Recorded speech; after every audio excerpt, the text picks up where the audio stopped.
Chairman সাহেব বাড়িতে আছেন? আমি উত্তরপাড়ার করিম মিয়া। ও কি কামে? আসছিলাম চেয়ারম্যান সাহেবের একটু দেখা সাক্ষাৎ করতাম, নির্বাচনের পরে তো দেখা সাক্ষাৎ হইল না। চেয়ারম্যান সাহেব তো ব্যস্ত আছে। দেখা করেন যাই তো নয়। চেয়ারম্যান অনুমতি নিয়ে আসি। আচ্ছা যাই। দেখছো নি কারবার অনেকগুলো অনুমতিও লাগে, আর নির্বাচনের আগে আমরা রাস্তাঘাটে দিয়ে নিবাইছি, এখানে বুহা জড়াই ধরছি। চেয়ারম্যান সাহেব, শ্রীলঙ্কা জায়গা আমার কাজটা আপনি নিজের মনে করে দিবেন।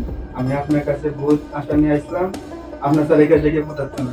আচ্ছা ঠিক আছে, তুমি যেহেতু আইসো আমি কাজটা করুম গুরুত্ব সহকারে, ঠিক আছে?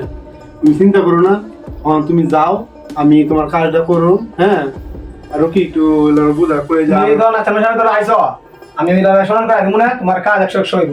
এটা এখন আছে, কাজটা সুন্দর করে 100% সঠিকভাবে করে দিব। ঠিক আছে, তুমি যাও, আমি কাজটা করে দিব।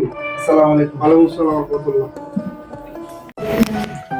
চেয়ারম্যান সাহেব, উত্তরপাড়ার করিম মিয়া আইছি, দেওয়া বাড়ি।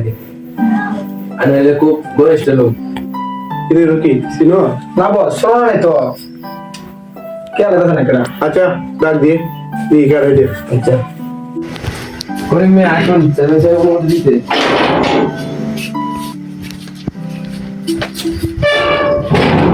আসসালামু আলাইকুম চেয়ারম্যান সাহেব। ওয়ালাইকুম আসসালাম। ভালো আছেন? হ্যাঁ আছি, আমরা ভালোই। আরে আরে, বসো বসো বসো। তুমি চেয়ারম্যান সাহেব আমার চিনছেন না, আমি উত্তরপাড়ার করিম মিয়া। নির্বাচনের আগে কত কাটাকাটি করতাম আপনার লেগে, খুঁজে বার করতেন আমরা। কোন কাজে জমাইছো? কাজের না, আপনার বাসার সামনে যাইতেছিলাম, নির্বাচন পরে তো আপনার সাথে আর দেখা সাক্ষাৎ হইলো না, ভাবলাম সাক্ষাৎ করে যাই। তো কাজ না থাকলে আমার দেখা করার দরকার নেই, কারণ আমি ব্যস্ত আছি। এখন তুমি যাও, পরে দেখা করবো। কি কোন চেয়ারম্যান সাহেব, নির্বাচনের আগে লিদি কত বড় বড় বোতলের মুখা খুলতেন, ফুসফাস শব্দ হইতো, সাথে আর কত কিছু খাওয়াইতেন। অনেক একটু ফুসফাসা খাওয়া দিত না। আরে বসে করতে আইলো রে। এই মিয়া, তুমি কি বুঝো না? নেতারা মানুষেরা যা কয়বার নির্বাচনের আগে কওয়া, নির্বাচনের পরে আমি কওয়া না। তুমি আমি যাও, চেয়ারম্যান সাহেব ব্যস্ত আছে। ভাই জানতাম না তো, ভাবছিলাম বুঝি একটু দাম দিত না। আচ্ছা, আসসালামু আলাইকুম। সালাম।